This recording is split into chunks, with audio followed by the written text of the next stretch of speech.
Halo Sobat Investor, Assalamualaikum, selamat datang di channel Invest Saham. Oke guys, jadi pada video kali ini kita akan membahas salah satu emiten yang rutin bagi dividen jumbo dan mulai rebound lagi. Akan melakukan manuver bisnis untuk pertumbuhan laba bersihnya. Jadi sebelum lanjut, disclaimer on ya, video ini bukan ajakan jual beli saham.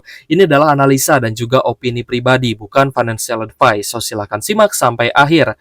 Manuver dari grup Saratoga yakni saham MPMX akan mengakselerasi kinerja lewat merger dan akuisisi.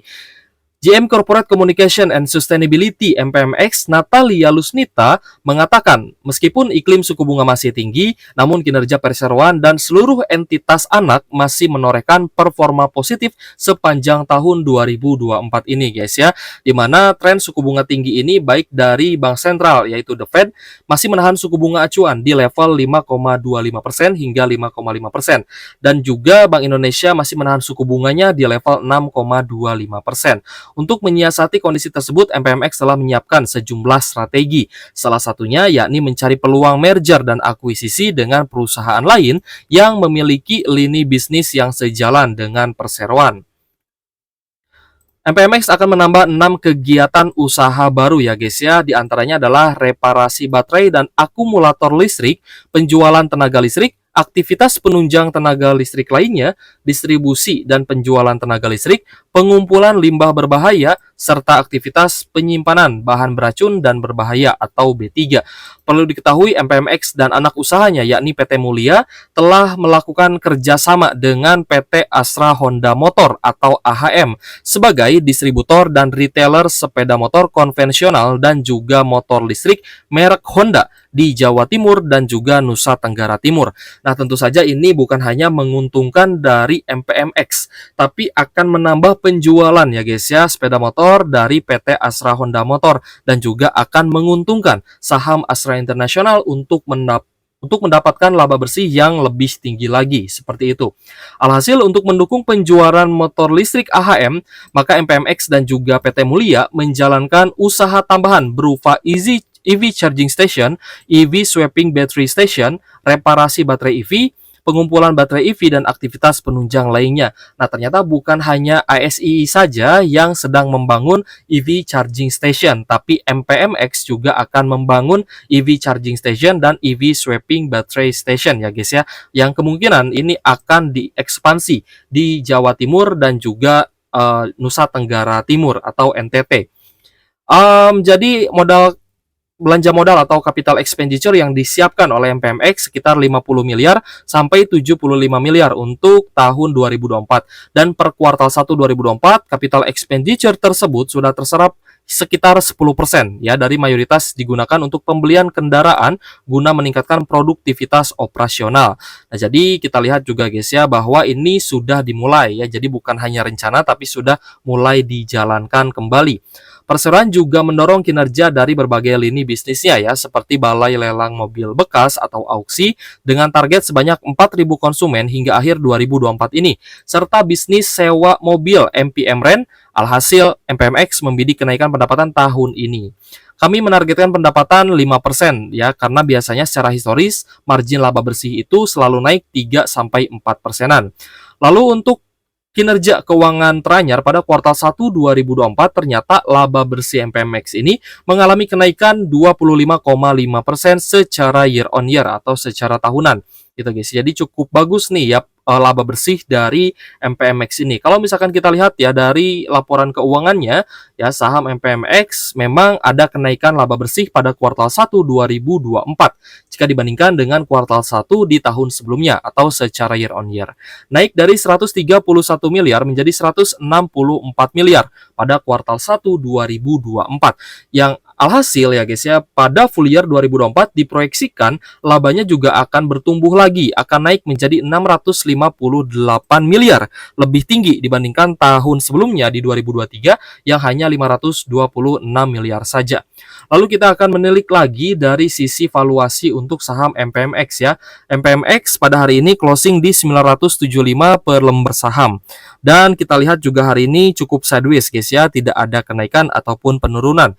Tapi kalau misalkan kita lihat dari sisi valuasi, memang MPMX ini adalah salah satu saham yang diinvestasi oleh PT Saratoga atau SRTG yang valuasinya masih sangat bagus ya. P/E ratio sangat menarik di angka 6,6 kali dengan PBV yang sangat murah di angka 0,69 kali.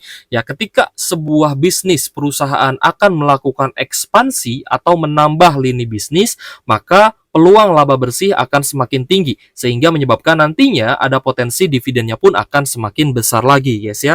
Nah, lalu kita lihat dari rasio keuangan, cashnya di angka 2,1 triliun dengan total aset 9,3 triliun, liabilitas 3 triliun dengan ekuitas 6,2 triliun. Yang berarti dari sisi DER atau debt to equity ratio ini cukup aman di angka 48,87% saja. Lalu kita cek dari dividen di tahun ini 2024. Nah, kira-kira teman-teman sudahkah ada yang dapat dividen dari MPMX? Boleh tulis di kolom komentar kalau misalkan teman-teman adalah investor saham MPMX. Karena pada tahun ini ya MPMX membagikan dividen dengan yield 11,79% berdasarkan harga hari ini. Lalu kita cek dari sisi return on asset yang ke 5,98% dengan return on equity 8,9%-an. Lalu kita akan melihat juga ya MPMX ini dari sisi seasonality. Nah, kalau misalkan kita perhatikan memang MPMX ini selalu hijau di bulan April ya guys ya. Meskipun pada 2024 ini di bulan Aprilnya cukup merah 0,48%, tapi probabilitas kenaikannya cukup tinggi di bulan April hingga 86%. Ya, tapi kalau misal teman-teman perhatikan MPMX ini memang selalu hijau itu antara bulan Februari dan juga April ya guys ya. Jadi di awal tahun memang cukup merah, tapi ini adalah probabilitas untuk kita bisa masuk ya guys ya, karena di sini probabilitas penurunannya 43%. Jadi ini kesempatan untuk masuk di bulan Januari, Februari sampai April kemungkinan bisa hijau dan kita bisa take profit ya, atau nantinya teman-teman bisa dapat dividen kembali gitu guys ya di pertengahan tahun 2025 nanti. Lalu di akhir tahun biasanya MPMX ini naik ya atau hijau di bulan November dan juga di bulan Desember guys.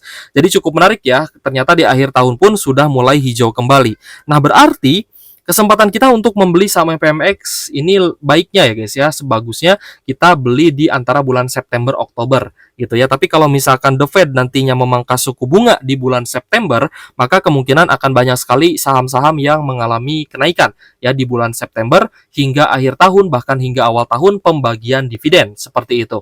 Ya, salah satunya adalah saham-saham di sektor otomotif. Selain itu ada saham di sektor banking dan juga sektor properti yang akan terimbas positif oleh pemangkasan suku bunga seperti itu. Lalu kita lihat ya dari shareholders di mana PT Saratoga Investama Sedaya memegang saham MPMX sebanyak 56%. Jadi ketika MPMX ini bagi dividen, maka yang akan mendapatkan porsi dividen terbesar adalah PT Saratoga Investama Sedaya Tbk sebagai pengendalinya. Sedangkan untuk porsi masyarakat hanya 32,9% saja.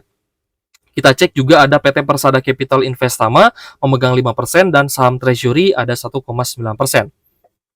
Untuk holding composition memang didominasi ya oleh investor lokal, investor asing hanya 11% saja. Sisanya 88% oleh investor lokal. Kalau misal kita perhatikan ya, investor lokalnya di sini adalah dana dari perusahaan yang paling besar, yaitu 63%. Yang otomatis ini adalah holding composition dari pengendalinya. Ya, sedangkan untuk investor individual di urutan kedua ini hanya sekitar 19,87% saja. Sedangkan untuk foreign ya, kita melihat dana terbesar di sini adalah dana dari reksadana, lalu dana lainnya ya sebesar 4%, untuk reksadana 5,34% ya. Cukup kecil untuk porsi dari investor asing seperti itu. IPO di tahun 29 Mei 2013 ya mulai membagikan dividen ini di tahun 2015. Jadi sempat 1 tahun ya tidak bagi dividen sejak IPO, yaitu di tahun 2014 ya tidak bagi dividen. Oh ya, berarti 2015 pembagian dividen itu dia tutup buku 2014 baru bisa bagi dividen. Jadi 1 tahun after IPO ya langsung bisa bagi dividen seperti itu. Nah, jadi untuk MPMX sendiri ini kita lihat guys ya dari sisi pembagian dividen ini cukup tinggi mulai di tahun 2017. 2017, 2018 absen, 2019 ini masih tinggi ya guys ya dari sisi imbal hasil dividen yieldnya. Nah, ini berarti ada urgensi dari pengendali ya untuk bisa mendapatkan dividen dari perusahaan PT Mitra Pinastika Mustika ini gitu guys. Jadi ini cukup penting ya dalam kita ya, dalam kita memilah dan memilih untuk dividen investing ya tentunya harus ada kepentingan atau urgensi dari pengendalinya agar pengendalinya juga bisa dapat dividen dan tentunya dividen itu juga bisa kita nikmati seperti itu guys. Nah, jadi untuk MPMX ya bahkan sampai 2024 ini masih bisa rutin bagi dividen dengan imbal hasil 10,85% dari harga kumdetnya. Kalau tadi itu dari harga saat ini ya, dari harga hari ini disesuaikan, sedangkan kalau di sini itu adalah harga dari harga pas kumdet. Jadi imbal hasilnya 10,85%. Lalu kita melihat MPMX ya, sejak bagi dividen sempat turun ke area terendah di 915 per lembar saham. Untuk MPMX ini memang setelah adanya dividen trap, open gap down, dia lanjut turun lagi. Tapi mulai bisa rebound di tanggal 20 Juni 2024 dan perlahan-lahan mulai naik lagi guys ya. Nah, jadi untuk MPMX ini bukan saham yang gorengan, tapi saham bagus yang rutin bagi dividen. Hingga hari ini di level 975 sudah mengalami kenaikan 6,55%, yang berarti MPMX masih punya potensi dan peluang untuk naik lebih tinggi lagi. Lalu kita akan melihat juga dari sisi foreign flow, di mana foreign flow dari MPMX ya guys ya sejak dia tanggal 20 Juni, sejak reboundnya ya di sini 20 Juni 2024 ternyata investor asing sangat tertarik masuk dan akumulasi di saham MPMX ya guys ya. Nah, teman-teman bisa lihat di tanggal 21-nya ada net buy asing 3 miliar ya, lalu sampai hari ini ternyata masih ada akumulasi dari investor asing 1 miliaran di saham MPMX ya. Nah, siapa saja sih yang akumulasi saham MPMX ya? Kalau misalkan kita perhatikan hari ini dari top 1 ada big akumulasi yaitu dari DP, ZP dan juga BK. Ya guys ya, salah satunya adalah JP Morgan itu ternyata tertarik mengakumulasi saham MPMX ini ya guys ya. Jadi cukup menarik ya untuk MPMX. Nah, kita akan lihat juga berapa besaran dividen ya guys ya untuk prediksi dividen. Ya meskipun belum rilis kuartal 2, kuartal 3 dan kuartal 4, tapi karena sudah ada angka proyeksinya, kita akan coba proyeksikan. Untuk dividennya IPS 147 per lembar saham ya. Saya akan hitung manual. 147 per lembar saham kita kalikan ya dengan DPR-nya, dividen payout ratio-nya sekitar 91 sampai 97%. Kita akan ambil 91%. Kita kalikan 91%, maka total dividennya adalah 133 per lembar saham. Kita akan coba cari dividen yield-nya. Kita bagikan dengan harga saat ini di 975, maka potensi dividen yield-nya itu di angka 13,7%. Itu jika DPR-nya 91% ya. MPMX di tahun ini bagi DPR 97%. Ya, dividen 133 ini proyeksi ya guys ya. Dividen 133 yield sekitar 13,7% ya. Nah ini guys, jadi untuk prediksi dividen MPMX ini cukup besar ya, meskipun DPR-nya tadi kita hitung hanya sekitar 91% saja. Nah kita coba hitung berdasarkan DPR 97%. IPS 147, DPR-nya 97%, maka dividen proyeksinya 142 per lembar saham. Untuk harga saat ini di 975. Ya, maka potensi yield-nya ya ini bisa tembus 14,6%. Jadi untuk prediksi dividen dari MPMX ini ya, dividennya 133 sampai 142 dengan proyeksi yield ya guys ya. Proyeksi yield-nya 13,7% sampai 14,6%. Nah ini guys, 142. Nah, jadi MPMX kemungkinan besar di tahun 2025 nanti guys ya akan masih bisa bagi dividen besar, apalagi jika labanya dan juga pendapatannya terus bertumbuh dan naik cukup signifikan karena adanya akuisisi dan juga merger ya bersama PT Astra Honda Motor atau AHM seperti itu. Oke guys, jika teman-teman memegang sampai MPMX boleh tulis di kolom komentar. Semoga video ini bermanfaat untuk teman-teman. Thank you for watching. See you on the next video. Wassalamualaikum warahmatullahi wabarakatuh.